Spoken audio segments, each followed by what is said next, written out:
Portal 100. Intervju.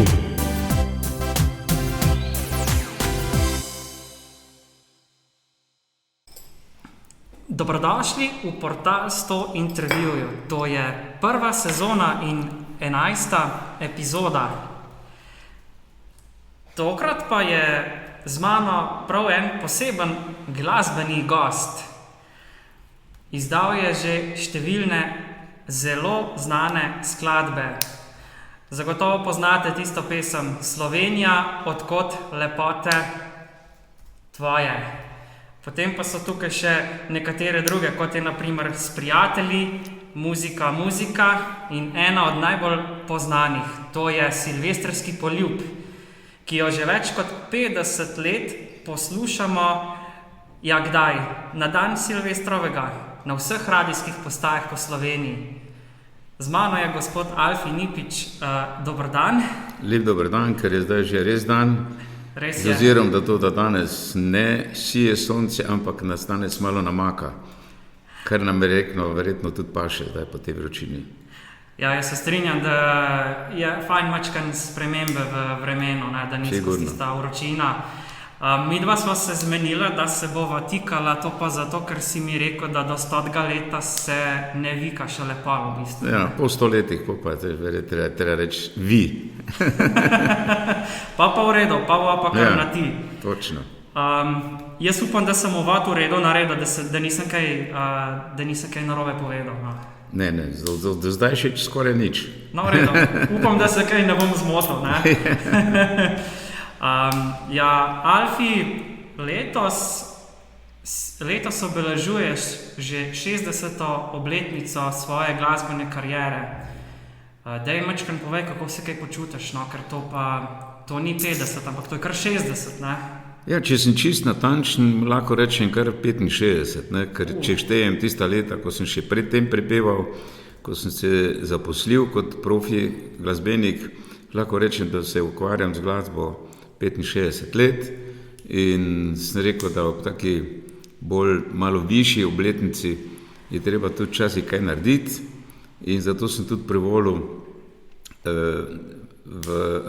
pri razgovoru z današnjim županom, gospodom Žmakom, to je občina Pesnica, da se v tej obnovljeni stavbi, ki je bila prej tudi šola, nekako v prvem nadstropju uredi muzej mojih 65 let, ker v 65 letih se nabere veliko tistih stvari. Na prvem mestu so pa vsekakor spomini.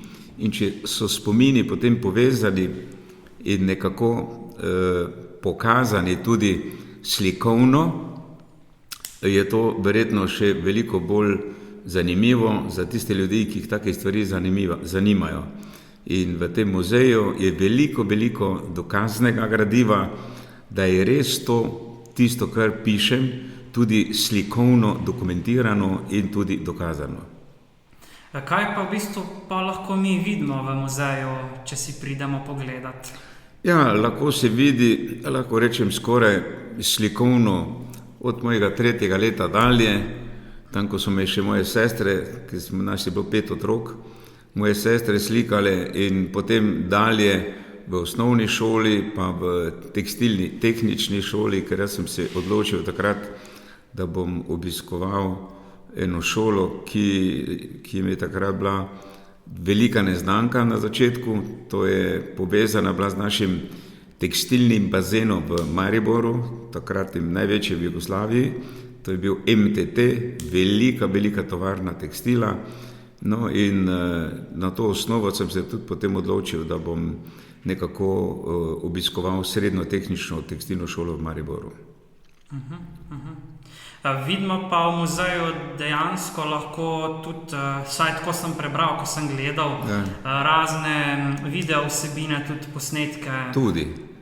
Še iz prej, ko si nastopal tudi po raznih koncertih, najbrž pa teh festivalih, ne? No, jaz sem pred svojo 50-letnico že imel kar nekaj koncertov, meni se zdi, da imam 7 ali 8 posnetkov raznih koncertov po Sloveniji in to sem tudi dokumentiral z videoposnetki, skratka DVD In moja ena od plošč je išla tudi v taki, izvedbi, tako da si lahko videl koncert 50 let in pa potem tudi poslušal zadnjih 20 novih skladb. In to je šlo potem v enem, bi rekel, sklopu, tako da je bilo v istem mahu vidna tudi video in pa glasbena produkcija, skratka tonsko in pa video posnetkov. Ne. Zdaj, ti si v slovenski prostor vnesel ogromno nekih, kar se tiče glasbe, seveda nekih pozitivnih stvari, ne. Ena izmed teh je sigurno tale pesem Silvestrski poljub, ne, ki jo dejansko prepevamo za novo leto, kot sem že prej povedal, na Silvestrovo. A si kdaj kadarkoli mislil, da bomo Slovenci to pesem vzeli, pa bom rekel kar tako, himno novega leta? Jaz sem posnel do sedaj 1224 skladbic. To je dokazano, to imam tudi dokumentirano. Dobil sem v Kopru, ko sem prepeval ob 60-letnici, sem naredil v Kopru koncert na tem mestu, kjer sem tudi profesionalno začel 5.12.62 let, torej 62. leta. In tam je razvidnih teh 1220, tam čez teh posnetkov, ki jih shranjuje Radio Ljubljana. In potem sem še dobil en dokument, kjer sem pred 5 leti prepeval na oddaji Sončna ura, tako da lahko rečem, da se z glasbo ukvarjam že kar 65 let. In seveda to pušča za sabo kar veliko posnetkov in video posnetkov in tonskih posnetkov, tako da lahko rečem, da sem bil na momente v teh 65 letih velikokrat lahko rečem preobremenjen, ker mi smo takrat zelo obremenjen. Sem bil za časa, ko sem prepeval 19 let v ansamblu Bratov Avsenik, ker mi smo vsako leto posneli dvojni album in to smo snemali najprej v Berlinu, v studiu Teldek in potem kasneje tudi na glasbeno podlago v slovenščini posneli za Helidon vsako leto novo ploščo. Pa si v bistvu to, kar me je prej zanimalo, si kadarkoli mislil, da bo Silvestrski poljub pesem, ki jo bomo še danes v bistvu zelo radi prepevali? Ja, veš kaj, naprimer, jaz sem 6 ali 7 krat zmagal na popevki Vesele jeseni, tako da so me od začetka klicali toti veseli Štajerc, ne, toti presneti, ta. Ja. No, to je bil moj prvi hit, ne. In takrat, ko ti delaš to, ko ustvarjaš to, nikoli ne razmišljaš, a bo to zdaj res hit, a ga bo občinstvo sprejelo ali bo ga nekako odlikovalo s tem, da bo postal res evergreen. To je težko reči, ne. Ker ko ti delaš, ne moreš reči, to bo hit, to pa ne bo hit, ampak to potem publika vzame za svojo ali pa potem nekako udine mimo, ne. In ostane posnetek vsekakor, ne. Tako da je težko naprej nekaj reči, da to pa bo, to pa ne bo. Mislim, skoraj sam sem se prepričal, da je boljše počakati, da vidiš, če publika sprejme to in potem, če drugi tudi igrajo to, če drugi prepevajo in če takrat, kot si ti na odru prepeva, tudi publika s teboj, ne. Kako pa so ti začetki kaj potekali, ne? Vemo, da ti si v bistvu v 70-ih začel sodelovati z Bratom Avsenik, kar si že prej povedal. Ampak kako je bilo pa v bistvu na samem začetku, še pred tem? Kako je bilo nastopati pa nekako se prebijati in dosegati prepoznavnost in to, da te ljudje začnejo poslušati in seveda tudi ceniti kot glasbenika? Najbrž je to bilo včasih majčkeno drugače, kot je pa danes, ne? No, vsekakor je vsaka stvar, ki se novo lotiš, je najprej zanimiva, naporna, ker ti moraš se nekako privaditi temu. Jaz sem mogel v zelo kratkem času se naučil kar v kompleten koncert besedila na pamet v nemškem jeziku in potem tudi v slovenskem jeziku. Skratka, vsak začetek je zanimiv, ampak tudi naporen, ne. Ampak potem, ko enkrat se pelješ ti to, ko ti začne to laufati, je pa en prijetno počutek, vedno ko prideš na oder in ko vidiš, da ljudje zanima ta glasba, da so bili naši koncerti, lahko rečem, 95% razprodani, imeli smo koncerte vsak dan, pa ne bo to ponedeljek, torej sreda, četrtek, petek, sobota, nedelja, vsak mesec 21 koncertov, 9 mesecev. En mesec smo snemali, 2 meseca pa smo v juliju in avgustu bili na dopustu. To se pravi, časa ni bilo veliko, verjetno. Ne, čas je pa mineval zelo hitro, ker imeli smo tudi kilometrino, mislim, ni bilo enostavno, ampak ker smo največ nastopali na nemško-govorečem področju, vključno z delom Francije, Belgije, Holandije in pa delom Italije, lahko rečem, da je to bilo okrog 150 milijonov ljudi, je bilo zanimivo, ampak potovali smo pa vsak dan. Lahko rečem, med 300, 400 in 1300, tako da je bilo včasih zelo naporno. Kako pa je bilo nastopati v tujini? Kako so sprejemali slovensko glasbo? Ker jaz najbrž si to nastopal za tujce, recimo v Nemčiji, za Nemce v bistvu, da so prišli, ne? Mi smo tudi, povsem normalno je, da smo prepevali tudi v jeziku dežele, ki smo nastopali, to je v Nemčiji. Ko smo bili v Ameriki, smo imeli tudi par skladbic v angleščini, naprimer kot z Bohinja. V Bohinju fletno je, mi smo peli v Ameriki, Would you like to dance with me? Just one dance, how can see? Mi smo v angleščini prepevali, tudi ker smo s tem hoteli tudi pozdraviti tiste ljudi, ki so prišli za Slovenci, Amerikanci ali pa z kakšne druge dežele, in smo jih pozdravili v angleškem jeziku. Kot vemo, da lahko reče mednarodni taken jezik je angleščina, kjer se druge dežele prilagajajo in se tudi mi prilagajamo, da govorimo in komuniciramo tudi v angleškem jeziku. Se pravi, da si tudi pa si dal kar nekaj držav čez v svoji preteklosti, kjer to pa res, si nastopal. Pa je kakšna država, kjer bi si pa želel še nastopati, pa še nisi? Z ozirom, da sem prepeval v Avstriji, Nemčiji, Švici, v lepem delu, kot sem že prej omenil, v delu Francije, ki tam od Saarbrückna daleč noter v Francijo, potem Belgije, Holandije, skratka, potem tudi Südtirol, to je tukaj italijanska stran, ne. Potem bil sem 8-krat v Ameriki in Kanadi in pa 2-krat v Avstraliji. Neke posebne želje, da bi hotel kam iti v ekstremne dežele, pa nisem bil v življenju nikoli. A imaš kakšno anekdoto, ki se ti je zgodila, kakšna, recimo temu, bolj neprijetna situacija na kakšnem nastopu ali pa kakšna smešna situacija, če se zdaj spomniš karkoli? No, to rad povem. Jaz sem prepeval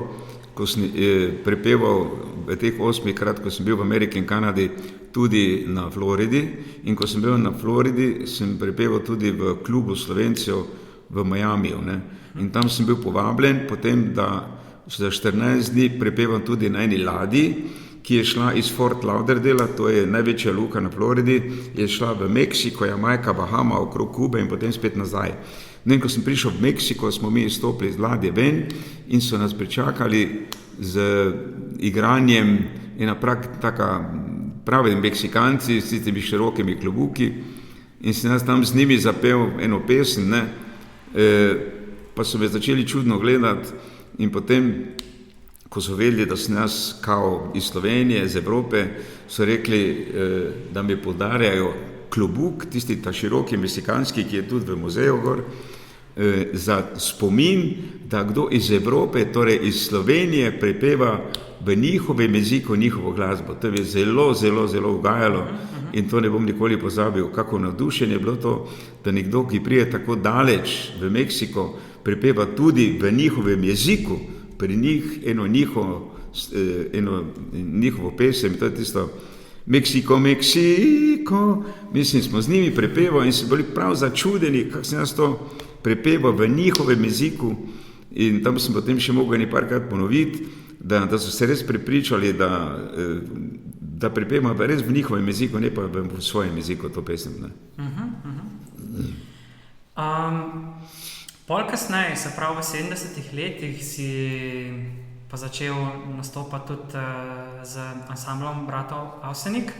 Kako je do tega prišlo? Jaz sem prebral, da te je menda Slavko videl na televiziji in da te je pol povabil nekako k sodelovanju. Večkrat tole opiš, kako je to kaj potekalo takrat? To sem že, naj bi oprostil tisti, ki so že to večkrat slišali. Slavko se je oglasil v Mariboru na eni vaji, ki smo imeli koncert v Mariboru v Kazinski dvorani in me vprašal, če bi bil pripravljen pomagati, ker ti njihov pevec odhaja z ansambla. Jaz sem potem to privolil, moram pa reči, da vse, kar sem potreboval strokovnega, mislim pri tej glasbi, narodno-zabavni glasbi, moram pa to, kar vedno rad poudarim in mislim, da je prav, da to povem, mi je pa pomagal in mi veliko me je tudi naučil brat Slavka Avsenika, to je pa bil Vilko Avsenik, ki je bil akademsko izobražen glasbenik, odličen klarinetist in saksofonist, dolgo je igral v big bandu, bil je pa tudi proti koncu potem glasbeni direktor Helidona, to je pa edina založba, torej založniška hiša, ki je bila v Sloveniji. Zdaj osvojil si tudi številna priznanja in nagrade. Katera od teh ti mogoče največ pomeni, pa kdaj si to? Veš, to pa je tako, ne? Ker če imaš ti 4 otroke, ne, ali pa 5, pa rečeš, kateri ti zdaj najbolj všeč, pa katerega imaš najrajše, ni pošteno. Ne? Zastopam. Ker do vsake nagrade, do vsakega odlikovanja imam enak odnos in mi vsaka nagrada enako pomeni kot naprimer Zlati ključek ali pa posebna nagrada RTV Ljubljana ali pa odlikovanje Boreta Pahorja ali pa to, kar sem dobil v Clevelandu v državi Ohio, od guvernera države Ohio, posebno priznanje za širjenje kulture svojega naroda po svetu. Mene vsaka nagrada isto pomeni in vse te nagrade so tudi vidne v tem muzeju tukaj v Jarenini. Kdo je bil tvoj glasbeni idol v tistih časih, ko si pač uspeval, ko si pač, bom temu tako rekel, prodiral na tržišče, no? No, takrat je bila, kar se tehnike tiče, edina možnost, kaj videti, so bili filmi. In jaz vem, da sem en film gledal, ne vem, kar več kot 15krat, skoraj 20krat, in to je bila ena glasbena legenda, Tommy Steele, ki je takrat prepeval zabavno glasbo na svoj način, in to smo fantje hodili gledati, tisti, ki nas je zanimala glasba, smo kar vrsti stali in mislim, vso tisto obdobje, ki je ta film bil v Mariboru, ker televizije takrat še ni bilo, radio smo slišali, ampak tu smo tudi videli sliko, tako da smo radi zahajali filme gledati, torej glasbene filme v kinodvorane, ki so bile takrat polne. Zdaj, oziroma da je televizija v vsakem stanovanju, je se to zelo oplahnilo in ljudje ne hodijo več toliko v kinodvorane, kot so takrat hodili. Kaj pa meniš o slovenski glasbi danes, o današnji glasbi, ki jo izvajajo ansambli ali pa posamezniki? No, jaz bom tako rekel, oziroma ko poslušam druge radijske postaje po drugih deželah, je slovenske glasbe na sceni, mislim, in tudi v radijskih programih premalo. Včasih, ko priješ pa poslušaš naše radijske postaje, skoraj ne slišiš slovenske besede v glasbi in to je škoda za en narod, ker če greš ti v katerokoli drugo deželo, boš slišal sigurno več njihove glasbe v njihovem programu, kot pa naše glasbe pri nas doma. In to je škoda. To je veliko škoda za Slovenijo in pa za slovenske glasbenike, ki se od tega živijo. Kakšna pa se ti zdi ta, dajmo temu reči, nova, moderna, narodno-zabavna glasba, ne? Danes ima v bistvu že vsaka vas svoj ansambl, meni se zdi, da je toliko ansamblov danes ratalo, da jaz, ko kaj spremljam, nekaj v bistvu dosti redno spremljam, za katerega prvič slišam še danes, ne. Ja, veš, s tem je pa tako, ne, ker ko imaš ti 100 ansamblov, je lažje izbrati 10 dobrih, kot pa iz 10 ansamblov 5 dobrih, ne, ker zdaj opažam, da je veliko glasbenikov, ki so akademsko izobraženi glasbeniki, igrajo tudi v narodno-zabavni glasbi in tu se dviguje kvaliteta. In jaz pravim, še koliko jih je, jih še vedno premalo. Če ti poslušaš, naprimer, glasbo, če prideš v Afriko, kaj boš tam slišal? Bobn. Ja. In ko pol ure bobnajo, ne, padejo vsi trans. Ampak to samo od bobna. Ne, ker pri nas pravi, da marsikdo bo kaj povedal čez narodno zabavno glasbo, ampak naša glasba je polna. Naša glasba je harmonsko in pa melodično bolj, mislim, nekje prijetna za uho, kot pa če ti poslušaš 1 uro ali pa 2 uri samo bobn. Ne? Ampak oni so zaljubljeni v svojo glasbo in bolj jo spoštujejo, naprimer, kot pa mogoče mi. Ne? Tako da jaz pravim, da vsaka narodna muzika, ki nekako razveseljuje velike množice, je vedno, še posebej, če nekako izvajana na način, na poseben način te dežele, v kateri si ti, je potem to nekaj posebnega in nekaj, kar moramo spoštovati. Kakšna se ti zdi pa, da bo prihodnost slovenske narodno-zabavne scene? Ja, to je težko reči, ker vse se razvija in tudi pri tej muziki je to, mislim, povsem normalno. Spreminjamo tuje ideje in jih prilagajamo naši glasbi, kar mogoče nič ni narobe. Veš, tista največja, kako bi rekel, tista odlika, ki potem pride ali pa ne pride, je pa vedno v narodu. Če bo narod to sprejel, če bo množice to sprejele, bo tudi nagrada za glasbenike toliko večja. Če pa ne, potem se pa to tako počasi ugasne. Ne? In marsikaj je že prišlo in marsikaj tudi hitro odšlo. Povsem normalno, da se vse spreminja vedno z časom, vedno hitreje. Ne? Tako kot vsaki drugi stvari se tudi v glasbi dogajajo stvari, ki niknejo in tudi poniknejo. Torej pridejo in tudi odidejo. To je pa tako. Zdaj, naprimer, letos bo mogoče zelo v redu sprejemljivo za publiko nekaj, kar mogoče več drugo leto sploh ne bo. Ne? In more pa ostati pa en melos, ki ga prepozna potem vsak in reče, ja, to je pa slovenska muzika. Ne? Pa si kdaj razmišljal, recimo, ko si delal skladbe, ti si več ali manj, se pravi, ti več ali manj delaš narodno-zabavni stil pa zimzeleni stil, ne? A si kdaj razmišljal, da bi kadarkoli prej, če si razmišljal, pa zdaj še, da bi naredil kakšno pesem recimo v rock stilu ali pa bolj pop variantu? Ja, če ne vem, ti se ne spomnil, ne? Ker si veliko mlajši od mene. Ja, seveda. Jaz sem prinesel v Slovenijo eno povsem novo varianto za takratni čas, tehno glasbo. In ko sem jaz prvi posnel prvih nekaj pesmi v tehno varianti, skratka v tehno melosu, so rekli, no, zdaj pa se mu utrgalo, zdaj se nekaj je nehal, zdaj pa začel tehno. Ne? Ja. Ampak jaz sem potem več kot leto pa pol prepeval samo po diskotekah. Ne? Tako da jaz sem prepeval od začetka sploh samo zabavno glasbo. Kako je bilo kaj nastopati v diskotekah v tistih časih? To me večkrat zanima, no, ker... Isto so bile diskoteke, mislim, ko zdaj več niso to veliko v sredju. Niso več tako popularne, ker je ogromno glasbe že bližje publiki v živo in na odru, da ljudje vidijo, ne pa samo poslušajo. Ne?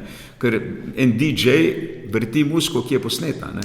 Če pa prideš ti za svojo ekipo na oder, pa prepevaš nekaj v živo, je to tudi čist ena velika drugačna stvar in pa velika razlika.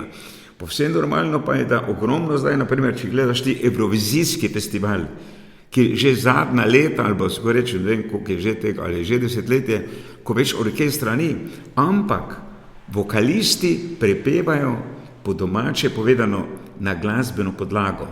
Torej na matrico prepevajo v živo, orkestra pa več ni. Tako da vidiš ti samo zdaj izvajalce, vokaliste, ne vidiš pa več orkestra. Orkester je posnet in to je pač zdaj en trenutek, ko se bolj uveljavlja glasba, bolj v tej smeri, da ljudje, torej pevci prepevajo na glasbeno podlago, kar je verjetno za pevca lažje, ker ne rabi pripeljati zraven 10 ali pa 15 ali pa 20 glasbenikov, ampak prepeva na že posneto glasbo, ampak to pejo, v živo poje na glasbeno podlago, strokovno rečejo na glasbeno matrico.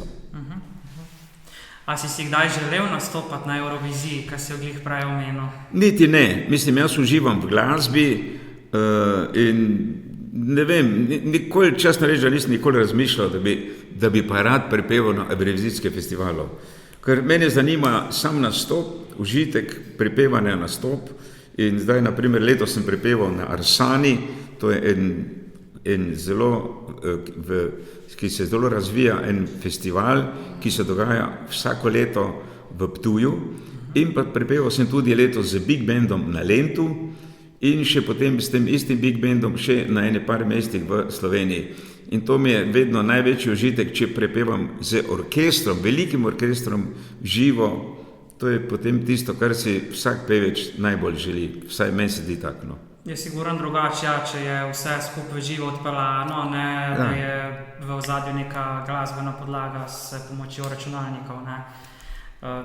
Ker ti si šel v bistvu glih čez eno tako obdobje, se mi zdi, ne, ko je tehnologija glih začela napredovati, ne, in v bistvu je tudi na glasbenem področju se marsikaj spremenilo od tistih let pa do danes, ne.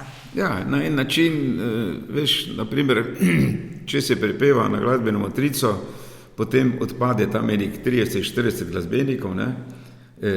To vse zgledano skozi matematiko, to so ogromni stroški. Potem je tudi treba biti tukaj velika tonska ekipa, ki to vse potem vredo naredi, na matrico pa tisto že posneto, pa gledajo samo na izvajalce, vokaliste, kako prepevajo, ne? In to bo tudi mogoče še en čas aktualno, potem bo si pa spet nekdo nekaj drugega zmislil, ne? Tako kot do zdaj, ne, mislim, to se vedno dogaja, ne. Sej, čas gre naprej, ne? Ja, čas gre naprej in mi z njim. Tako je. Zdaj me pa zanima, Alfi letos praznuje tudi okroglo obletnico, a bo imel kakšno fešto? Ja, fešt je bilo že kar nekaj še bo, vsekakor, ne. Imel sem že rezervirano koncert za Maribor in pa za Ljubljano, ampak zaradi zdravstvenih nekaterih težav, ker sem imel, bil sem 3-krat operiran na hrbtenici, pa sem zdaj imel spet eno povezavo hrbtenica in desna noga in ravno sedaj čakam na izvid magnetne resonance, da vidijo v kakem stanju, koliko se je poslabšalo, koliko se bo boljšalo in če bom še mogel iti na 4. operacijo, kar pa mi zaradi samega poteka operacije nekako tudi osvetujejo, ker težko je sprejemati, ko te uspavajo, mislim pa, to vsekakor pušča na vsakem človeku posledice, ne. In ravno v tem tednu nekako bom zvedel, ali bom šel še na 4. operacijo ali ne, ampak upam, da bo to speljano. Mislim, to pa se je nabralo. Jaz sem samo za Avsenik naredil 2,5 milijona kilometrov z avtom, ne. Plus, če zdaj drugo štejem, je pa to okrog 5 milijonov, ne. Tako da tisti, ki non-stop nekaj delajo z rokami, imajo težave z rokami, jaz to sedel v avtu toliko in toliko milijonov kilometrov in to pač na koncu dobiš pa malo obračun vsega tega in se treba pač zdraviti, ne, druga ne pomaga. Verjamem, ja, če pa to prepotuješ, Sigurno, je kar se pozna tudi pri zdravju, če ne prej pa pol kasneje, ko prideš mečkan že v leta, se sigurno pol to... Ja, 8-krat sem bil v Ameriki in Kanadi, 2-krat v Avstraliji in v Avstraliji sem naredil več kilometrov 2-krat po en mesec, kot pa v Ameriki, kjer sem bil 8-krat, ne. Tako da tu se vidijo razdalje, ne. Naprimer, če greš ti iz Sydneyja v, čist na drugo stran Avstralije, moraš se vedno uro popraviti, to, kar mi je najbolj bilo smešno, vedno sem si mogel uro štimati naprej in nazaj, pa potem, ko sem se pa malo pozanimal, koliko kilometrov smo naredili, sem pa se vedno zgrozil. Tako da sem videl, da sem jaz v 8 kratih po Ameriki na turneji naredil manj kilometrov, mislim, skoraj več kilometrov sem naredil 2-krat v Avstraliji, kot pa 8-krat v Ameriki in Kanadi, ne. To so pa, moram reči, da to prepotuješ, ne, res, mislim, vse te države, Je pa res en tak tudi velik dosežek, po mojem, na tvojem osebnem področju. Je zanimivo in zanimivo je tudi srečanje s temi ljudmi, ki so ali so rojeni že tam. Jaz ogromno ljudi še da poznam, imam njihove naslove, njihove vizitke, njihove telefonske številke z raznih krajev Amerike in pa tudi iz Avstralije, ki so tam rojeni in govorijo odlično slovensko. Odlično. Mislim, meni prav nisem mogel verjeti.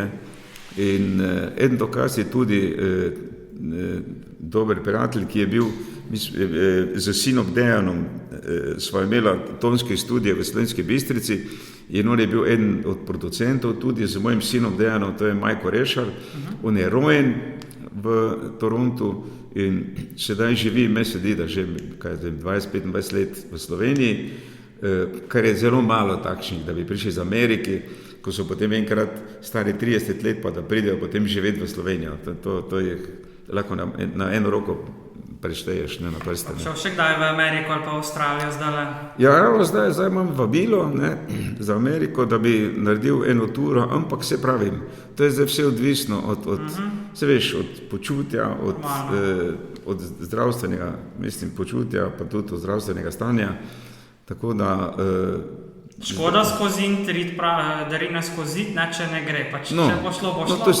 Tu se treba malo ozirati na to in potem se odločiti, ker to ni, da greš zdaj v Maribor ali v Ljubljano. Naprimer, jaz grem jutri v Ljubljano, imam intervju na TV Slovenija za eno oddajo, enourni intervju ob moje te obletnici in to je povsem lažje, če grem z Maribora v Ljubljano, pa če grem z Maribora v ameriško kako mesto, mislim. Normalno, to so velike razdalje, da ne govorimo o Avstraliji.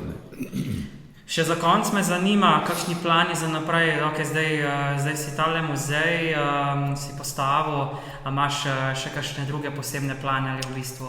Ja, vabijo me prav to, kar so me že vabili, me sedeli 5 let v Avstriji, v Bad Gleichenberg, tam bi naj bila tudi ta razstava.